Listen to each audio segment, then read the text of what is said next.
ఎప్పుడైతే నన్నే చంపాలని చెప్పి చూశాడో, చంపించాలని చూశాడో, ఆ తర్వాత నేను జగన్మోహన్ రెడ్డిని మార్చాలి అని నిర్ణయం తీసుకున్నాను. అతనిలో మార్పు అప్టిల్ నా పునర్జన్మ 14th night, May 14th midnight, early hours of 15th నా మీద చంపాలి అనుకుంటే పోలీసుల ద్వారా చంపించాను. ఆ క్షణం నుంచి నేను ఎట్టి పరిస్థితుల్లోనూ ఇటువంటి క్రూర మృగాన్ని ఈ హ్యూమన్ ఈ పాలిటిక్స్లో ఇటువంటి యానిమల్ని ఉంచకూడదు అని చెప్పి ఆ రోజే, అందుకేనేమో నన్ను భగవంతుడు బ్రతికించాడేమో అని ఒక ఆలోచనతో, ఎలాగో పోవాల్సినోడు నువ్వు బ్రతికేవరా, నీ జీవితానికి ఉన్న లక్ష్యం ఇప్పుడు ఈ మానవ రూపంలో ఉన్న ఈ మృగాన్ని రాజకీయాల నుంచి దూరంగా ఉంచటం, అదే ధ్యేయంతో పనిచేశాను. నేను మీరు క్లియర్గా అబ్జర్వ్ చేయండి, దాదాపు క్వశ్చన్స్ అడిగినప్పుడు అప్పటి వరకు నేను పొత్తు గురించి మాట్లాడాలి. నన్ను చంపాలని చూసిన తర్వాతే నేను పవన్ కళ్యాణ్ గారు, చంద్రబాబు నాయుడు గారు కలవాల్సిన అవసరం ఉంది, ఎప్పటికైనా భారతీయ జనతా పార్టీ కూడా కలుస్తుంది. అప్పటికి ఎన్నో అపోహలు ఉన్నాయి. భారతీయ జనతా పార్టీ టోటల్గా జగన్మోహన్ రెడ్డికే కొమ్ము కాస్తుంది, అప్పులు ఇస్తున్నారు, అది ఇది ఎన్ని ఉన్నప్పటికీ కూడా నా ఆశయం కలవాలి, అందరూ కలవాలి అని నేను 2 సంవత్సరాలుగా ఈ పొత్తు ఉంటుంది అని ఎవరికి 0.1% కూడా నమ్మకం లేనప్పుడు కూడా భీమవరంలో 7-8 నెలల క్రితం వరకు కూడా మరి పవన్ కళ్యాణ్, చంద్రబాబు నాయుడు గారు కలవాలని చాలా మంది బెట్టింగ్లు కూడా వేసుకున్నారు, మీకు తెలుసుంటాం. ఎందుకంటే ఆ తర్వాత చాలా మంది రాజుగారు మీరు చెప్పారు, మీ మీద నమ్మకంతో మేము అనుమానంగా ఉన్న బంధం కాసాం, మీరు చెప్పిందే నిజమైంది. యాక్చువల్గా అది నా కోరిక, నిజం చెయ్యాలి అన్నది నా నమ్మకం. ఆ దిశగానే పనిచేశాం. ఇతన్ని మార్చడం తప్ప ఇంకొక ఆప్షన్ లేదు ఈ రాష్ట్రానికి అని ఆ తర్వాత రకరకాల మార్పులు అప్పటికే పోరాడుతున్న చంద్రబాబు నాయుడు గారు, ఆ తర్వాత పవన్ కళ్యాణ్ గారు పూర్తిగా యాక్టివ్ అయ్యి మరి ఈయనతో కలిసి చివరిలో భారతీయ జనతా పార్టీ కూడా కలుసుకొని కూటమిగా ఏర్పడటం ఇవాళ ఒక పెద్ద మార్పుకి అది అప్పుల్లో శ్రీకారం చుట్టి నిన్నటితో రివాల్ట్ ఉదయంతో అది పూర్తిగా కూటమికి అత్యద్భుత విజయాన్ని సాధించే దిశగా వెళ్తాను. ఎన్ని సీట్లు రావచ్చు అని మనం ఆలోచిస్తే నేను ఎంతోమంది రాయలసీమ నాయకులతో నిన్న రాత్రి కనీసం 40-50 మందితో మాట్లాడాను. వాళ్ళే ఊహించాల ఎంత చేంజ్ ఉంటుందని చెప్పి. ఎంతోమంది బెంగళూరు నుంచి, అక్కడి నుంచి పనులకి వెళ్ళిన వాళ్ళు, లేకపోతే పారిశ్రామికవేత్తలు ఆ లోలోకి వచ్చి రే మనం ఇతను ఓడించాలి అని చెప్పి ఓపెన్ అవుట్ అయిపోయి చేశారు. రాయలసీమలోనే 35 స్థానాలు కనీసం రాయలసీమలోనే వచ్చే అవకాశం ఉందని చెప్పి మాట్లాడటం, అది చూస్తే ఇక్కడ సీన్ మనకు తెలుసు. ఇక్కడ మన గోదావరి జిల్లాలు కానీ, విశాఖపట్నం కానీ, విజయనగరం కూడా పెనుమార్పు, శ్రీకాకుళం స్వీపు. సో ఇవన్నీ చూసుకుంటే ఒకసారి ఎవరు బ్రదర్ అనిల్ అనుకుంటా అన్నాడు, 151లో అటు ఒకటి పోతుందో ఇటు ఒకటి పోతుందో తెలియదు అన్నాడు. అన్న ప్రశాంత్ కిషోర్ చెప్పింది 51 చెప్పాడు, అంటే అటు ఒకటి పోయినట్టు చెప్పాడు. కానీ ఇవాళ పరిస్థితి చూస్తే ఇటు ఒకటి పోయిదా ఉంది, అనగా 15 రావచ్చేమో. అంటే ఇట్స్ నాట్ అన్ ఎగ్జాగరేషన్.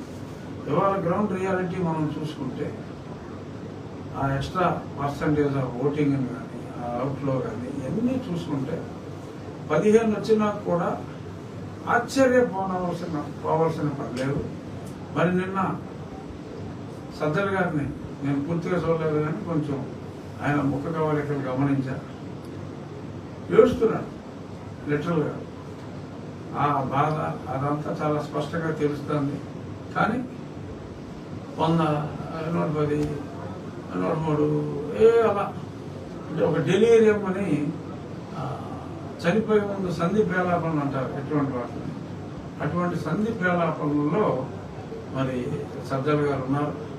సరే జగన్మోహన్ రెడ్డి బహుశా ఇవాళ ఏదో తీర్పు ఉంది కదా, ఎలాగో ఇస్తారు పర్మిషన్, అతనికి ఏదో మేనేజ్ చేసుకుంటాడు, వెళ్ళిపోతాడు.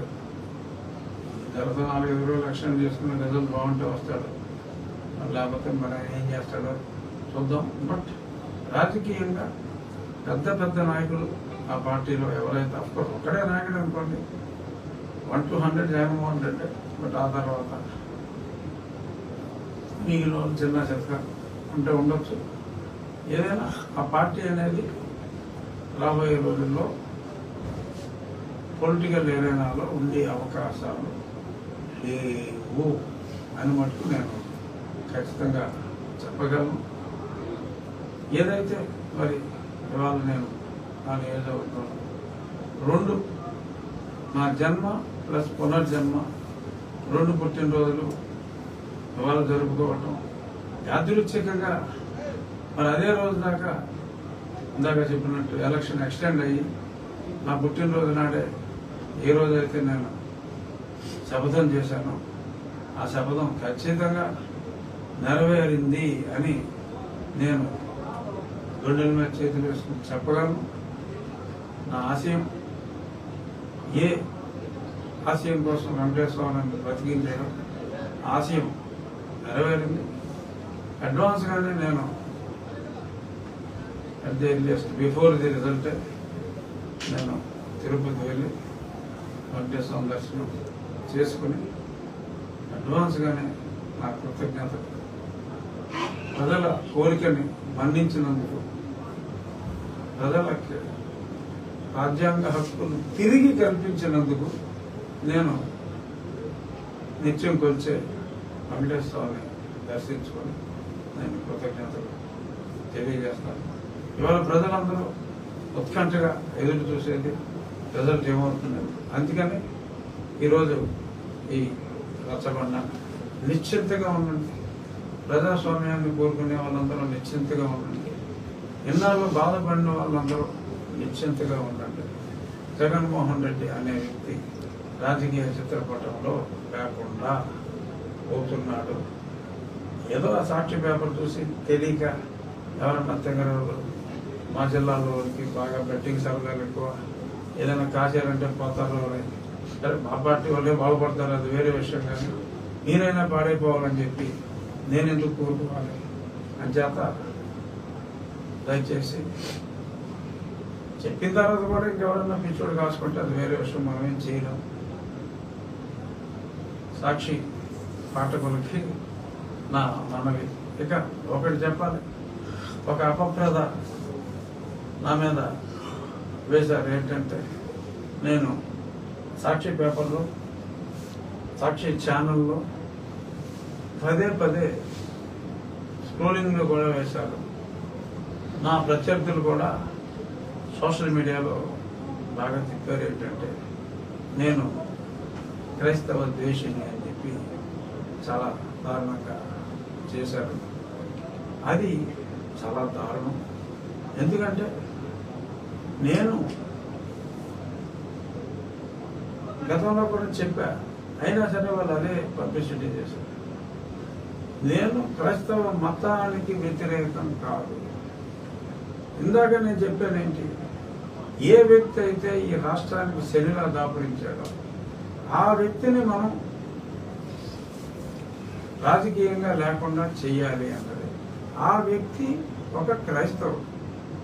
నా పోరాటం ఒక వ్యక్తి మీద ఇట్స్ ఎ కోఇన్సిడెన్స్. అతను క్రైస్తవుడు. అతను హిందూ అయినా నేను పోరాడేవాడిని, అతను ముస్లిం అయినా నేను పోరాడేవాడిని. అనుకోకుండా అతను వాళ్ళ తాతగారు ఎందుకన్నా మతం మారాడు. ఏ ఉద్యోగం లేక ఒక చర్చి దగ్గర గంటలు కొడతాను, గేటు దగ్గర వాళ్ళ ముత్తాతకు తండ్రికో ఉద్యోగం కోసం ఏదో మతం మారాలరా అంటే ఆయన మతం మారారంట. అలా అనుకోకుండా ఆయన క్రైస్తవుడు అయ్యాడు. తప్పులేదు, ఎవరైనా ఏ మతమైనా తీసుకోవచ్చు. కానీ ఇవాళ ప్రజాకంటకుడు ఆ మతంలో ఉండటం, నేను ప్రజాక్షేమం కోసం ఆ వ్యక్తుల మీద నేను పోరాడితే నన్ను క్రైస్తవ ద్వేషగా చిత్రీకరించడం అన్యాయం. నేను మిషనరీ స్కూల్స్లో చదువుకున్నాను, మిషనరీ కాలేజ్, లైలా కాలేజీలో చదువుకున్నాను. నాకు అన్ని మతాలు అంటే గౌరవం ఉంది. నేను చెప్పేది ఒకటే, నాకు తెలుసు బైబిల్ గురించి సంపూర్ణమైన అవగాహన ఉంది. బైబిల్లో ప్రతి సినిమాలో హీరో విలన్ ఉన్నట్టు ప్రతి పురాణాల్లో కూడా ఒక నరసింహస్వామి ఉన్నాడంటే ఒక హిరణ్యకశిపుడు విలను, ఒక రాముడు ఉన్నాడంటే ఒక రావణాసురుడు విలను, అలాగా ఒక కృష్ణుడు ఉన్నాడంటే ఒక కంసుడు విలను. అలా ప్రతిదానికి ఓ హీరో విలను. సినిమాలు ఎలా ఉంటారో పురాణాల్లో కూడా మనకు అలాగే ఉన్నారు. అలాగే బైబిల్లో కూడా ఓ సైతాన్ అని ఒక క్యారెక్టర్ ఉంది. అరే మీరు ఇతన్నేమో చాలా మంది తెలియక అతను పెట్టే ముదులు ఇవన్నీ చూసి మీరు జీసస్ లాగా ప్రతిరూపంలాగా భావిస్తున్నారేమో. ఒకవేళ అలాంటి ప్రతిరూపాలు ఉంటే అతను సైతానికి ప్రతిరూపం తప్ప జీసస్కి ప్రతిరూపం కాదు అని కూడా నేను చెప్పడం జరిగింది. అయినప్పటికీ కావాలని పనిగట్టుకుని నా మీద ఇలాంటి దుష్ప్రచారం చేశారు. దానివల్ల రాజకీయంగా నాకు ఎటువంటి నష్టాలు లేవు. అయినప్పటికీ నేను క్లారిఫై చేయాలనుకుంటున్నాను, నేను క్రైస్తవులకు వ్యతిరేకం కానే కాదు, పైగా ఐ రెస్పెక్ట్ దట్ రిలీజియన్. ఇంకా ఎవరైనా ఆ జగన్మోహన్ రెడ్డి సాక్షి రాతలు లేదు నా ప్రత్యర్థులు సోషల్ మీడియాలో సర్క్యులేట్ చేసిన మాటలు దయచేసి నమ్మవద్దు. ఎందుకంటే ఇది నేను స్పెసిఫిక్గా చెప్పవలసి వస్తాను. వాళ్ళని పాప అమాయకులను చేసి నా మీద ఉచ్చుకోవాలని ప్రయత్నం చేయటం. గతంలో మోడీ గారు ఇక్కడికి వచ్చినప్పుడు కూడా నాకు వ్యతిరేకంగా క్రైస్తవ సంఘాలతో అతను ఈ బోర్డులు పెట్టుకుని నేను ఈ ఊరు రావడానికి వీల్లేదు అని చెప్పి, అలాగే నేను రైల్లో వస్తానేమో అని చెప్పి విజయవాడ దగ్గర, గుంటూరు దగ్గర క్రైస్తవులతో ర్యాలీలు చేయించాడు. స్టేషన్లో కూడా ర్యాలీలు చేయించాడు. ఎందుకంటే వాళ్ళని ఒక